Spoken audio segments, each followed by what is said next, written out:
E aí, povo de Deus, vamos lá enviar? Hoje eu tô precisando de mais umas 3 horas de sono, não precisa ser muito não. Só esse pouquinho já resolvia.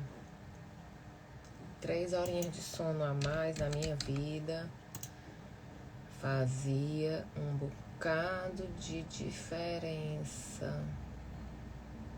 Sabia? Manda aí um assuntinho pra gente assuntar.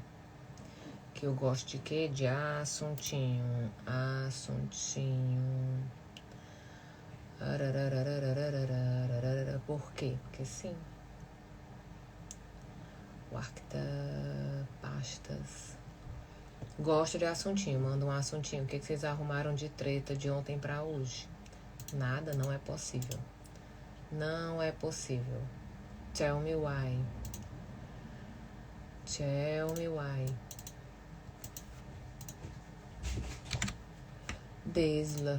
Qual é a lua que tá passando? Que todos os casais estão em crise. Pelo amor de Deus. Pelo amor de Deus. Papocou briga de casal aqui pra todo lado. Qual é a lua? A lua me traiu, acreditei que era pra valer. Não tem condições. Assuntinho, quero assuntinho. Assuntinho. Assunção, tintinho. Conta uma historinha pra mim. Pra gente ver no que dá. Pra gente assuntar. Enquanto eu tô aqui passando a raiva do dia. Porque a pessoa que com 40 anos faz faculdade, ela passa o quê? Raiva. Né? Eu queria que criassem faculdade para mulheres reais, porque não tem condições. Não tem condições de não confiar no marido. Não tem nada a ver com seu marido, tem a ver com você. Suas estruturas de confiança não estão bem estabelecidas. Mas isso não tem nada a ver com o marido, isso vem de antes. Bem de antes. Tá? Preciso saber quem é a pessoa que rompeu a minha confiança lá atrás e que eu tô projetando no marido. Às vezes eu vivi na minha casa, eu cresci numa casa de infidelidade. E aí nenhum homem presta, porque se meu pai não prestava, nenhum homem vai prestar. Às vezes eu tô repetindo, né, sendo leal à minha mãe, porque a minha mãe foi traída e me ensinou isso. Às vezes eu tô repetindo também da minha família. Às vezes uma amiga me traiu lá atrás e eu não consigo mais, né? Quando eu não consigo confiar no meu marido, eu não estou falando dele, eu estou falando de mim. Eu estou falando das minhas inseguranças e dos meus conflitos. É por aí que a banda toca.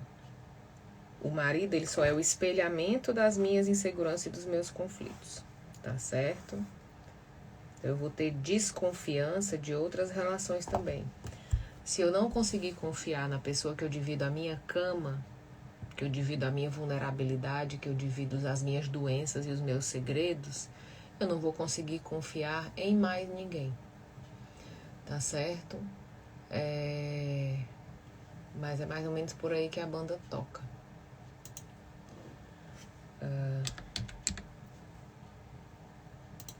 Mais ou menos por aí que a banda toca. Mandei um assuntinho. Não consigo confiar nos homens em geral. Tenho raiva. Vai se tratar. É só ir pra terapia. É só ir pra terapia. Só ir pra terapia. Nesse caso, você pode fazer uma constelação pra ver onde é que tá amarrada essa história. Mais uma terapia já encontra. Não é tão difícil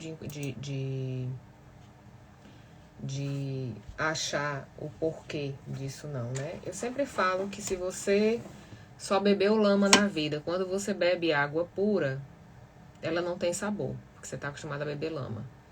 Então, se você bebeu lama a vida inteira nas relações com os homens em geral, seja em amizade, seja em relacionamento, nenhum deles Quando um deles for água pura, você não consegue desfrutar dessa água, porque para você tem que botar lama nela, tá? E aí vai indo. Lembra que tem uma coisa que é muito simples. Ela falou que eu tenho raiva dos homens, não consigo confiar neles. Raiva é uma coisa condicional. Quem tem raiva de algo, de alguém ou de alguma coisa. A raiva não nasce do nada. Eu não durmo e acordo, vixe, hoje eu resolvi ter raiva. Não, tem uma raiz, tá? Se eu tenho raiva dos homens, se eu tenho raiva das mulheres, se eu tenho raiva do movimento feminista, se eu tenho raiva do Lula, se eu tenho raiva do Bolsonaro, nenhum desses personagens é o real ponto da minha raiva. A minha raiva vem lá de trás, eu tô só projetando nessa dinâmica atual, que é o que está disponível, tá? Atento quando eu tenho tempo. Eu tava nesse instante encaixando a agenda aqui, porque tá difícil de encaixar. Como eu moro fora, aqui pra mim são 12:00 já. Então, eu tenho um horário muito limitado de atendimento individual, tá? Quando eu não tenho, eu encaminho para alguma colega minha para atender, tá? Manda inbox no meu Instagram, com fé em Deus, daqui para amanhã eu respondo, tá? Mas não é hoje não que eu vou responder, não. Porque eu tô resolvendo as coisas aqui da faculdade, tá? Leiliane, vai resolver numa sessão? Claro que não. Porque eu tenho que curar as minhas feridas. A raiva ela é uma resposta de dor. Se você estiver andando pela casa, seu dedinho bater assim no pé do sofá, vê lá quantos nomes lindos você vai falar nesse momento, de ódio daquele sofá. Então a raiva ela é a resposta de uma dor. Quando eu tenho uma ferida, a resposta dessa ferida vai ser a raiva. Eu vou rosnar, né? E aí eu preciso cuidar da minha ferida. Só que às vezes eu não quero cuidar da minha ferida. O que mais acontece hoje é as pessoas não quererem cuidar da própria ferida. Por quê? Porque nós viramos predadores de nós mesmos. Então, assim, eu tenho uma ferida que a minha mãe me causou, que meu pai me causou, que um abusador me causou, que meu padrasto, qualquer pessoa. Eu tenho uma ferida que alguém me causou.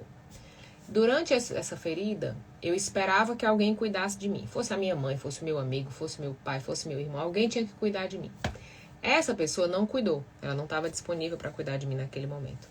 O que é que eu faço? Eu passo o resto da vida jogando sal dentro da minha própria ferida, esperando que essa pessoa que não cuidou de mim volte para cuidar de mim. Então, e aí eu vou ficando com raiva desse circuito. Então, cada vez que a minha ferida ameaça ficar curada, eu vou lá e sangro ela de novo, para ver se alguém vem cuidar de mim, para ver se alguém me escuta, para ver se alguém entende o que eu passei, para ver se alguém me dá acolhimento, para ver se alguém me dá atenção, para ver se alguém valoriza a minha dor e o meu sentimento. E aí é um ciclo sem fim, tá certo? E aí é um ciclo sem fim. Por isso que quando a mulher está numa situação de violência, ela geralmente sai de um relacionamento violento e ela vai para um mais violento. E aí vai mais violento, vai para um mais violento, para um mais violento, porque ela tá toda hora esperando que dor eu preciso sentir para alguém cuidar de mim. Entendeu? Insegurança com outras mulheres tem a mesma raiz? Não. Não. Não, pode ter várias questões. Muito comum, o que é muito comum eu não ter uma boa relação com as mulheres? Quando as mulheres da minha família foram traídas, né? Quando teve... E aí a criança geralmente ela fica com raiva da amante, não do pai. Ela não vai destruir o pai herói, ela vai ter raiva da amante. Então, se o meu pai teve um amante, etc., é muito comum que eu tenha raiva de mulheres, que eu tenha insegurança, eu não consiga ser amiga de mulheres e etc., tá? Mas é a única causa? Não, vão ter várias causas. Mas, por exemplo, eu já atendi um cliente com 60 anos, que ele, quando ia falar da madrasta, que estava casada com o pai dele há 30 anos, ele dizia, aquela mulher, eu não gosto dela porque ela é uma mulher que se mete com um homem casado. Porque o pai teve um caso com uma mulher, acabou deixando a esposa e casou com essa mulher, tem um filho e etc. Ele não fala com o irmão, porque diz que ele é filho de uma mulher que se mete com um homem casado e não gosta da mulher porque ela é uma mulher que se mete com um homem casado. Ou seja, ele com 60 anos ainda está no pai herói. O meu pai é um santo, meu pai é um maravilhoso. Ela, essa bandida, foi que seduziu o meu pai e destruiu o casamento da minha mãe. Então a criança ela projeta isso, tá? Ela vai projetando isso. E aí acontece várias coisas. Flávia quer fazer terapia na live. Não dá pra fazer não, tá? Mais ou menos por aí. Tudo tem uma raiz, nada é do nada, né? O bebê não nasce com raiva de ninguém. O bebê não nasce com ódio de ninguém, nem com medo de ninguém, mas ele vai aprendendo, né? Ele vai aprendendo principalmente os medos. E ele vai aprendendo também, principalmente, as estratégias de sobrevivência dos pais. Então, se a minha estratégia de sobrevivência for chorar, a minha filha vai aprender a chorar. Se a minha estratégia de sobrevivência for gritar, a minha filha vai aprender a gritar, né?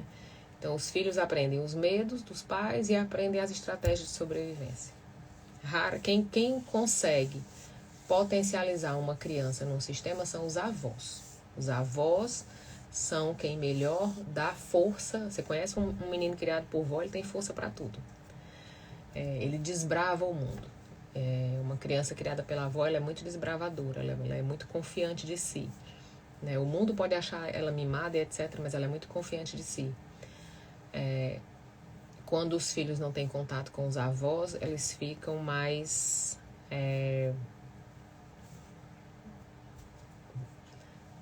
quando as mulheres da família competem entre si, quem tem a melhor casa, qual marido é melhor, é o jeitinho delas de se manterem juntas, né?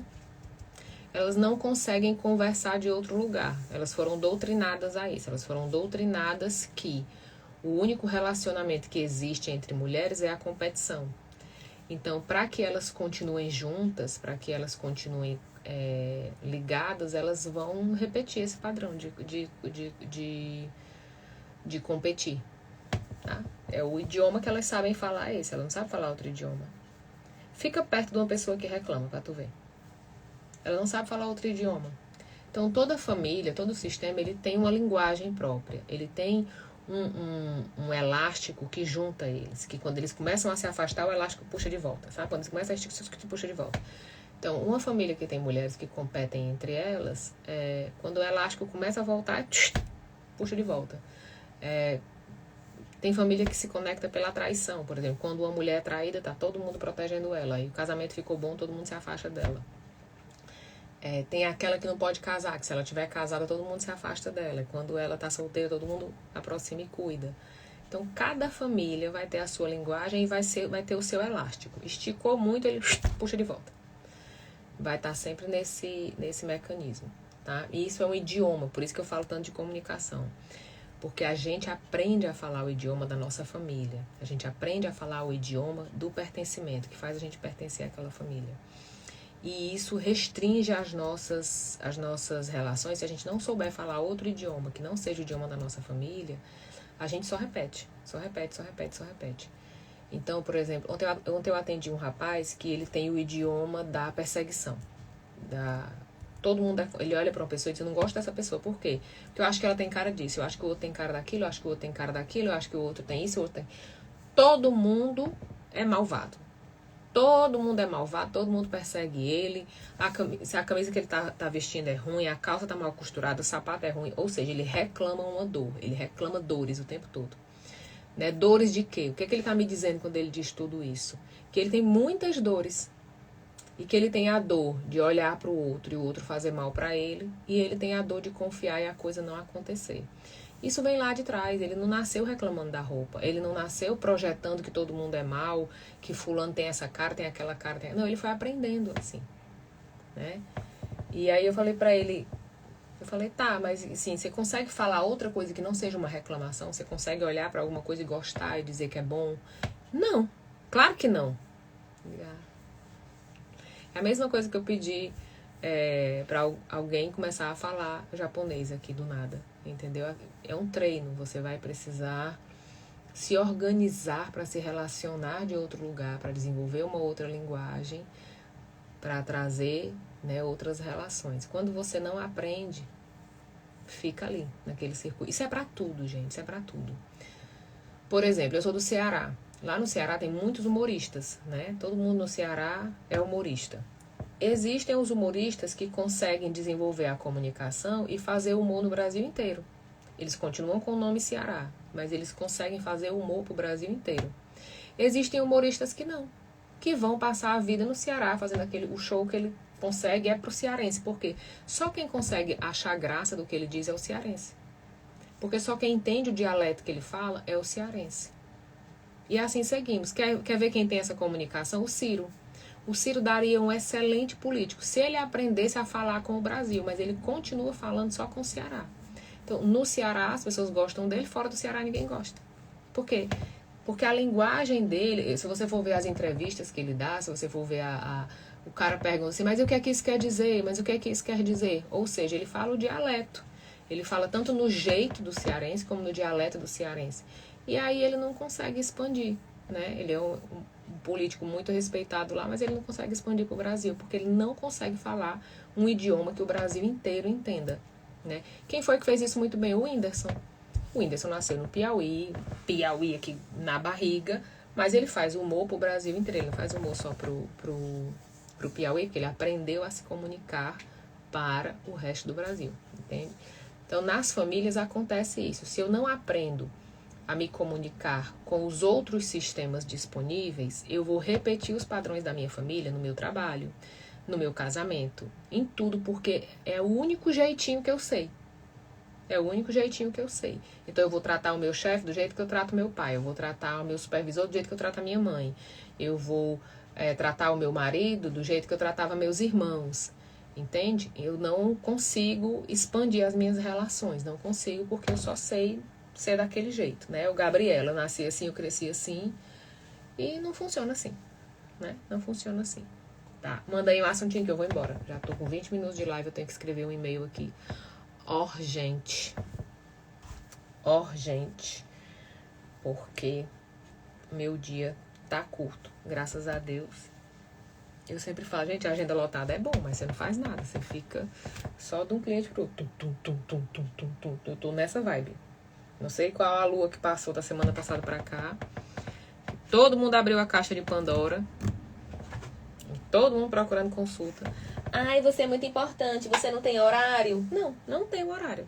Porque eu moro fora. E eu não vou ficar.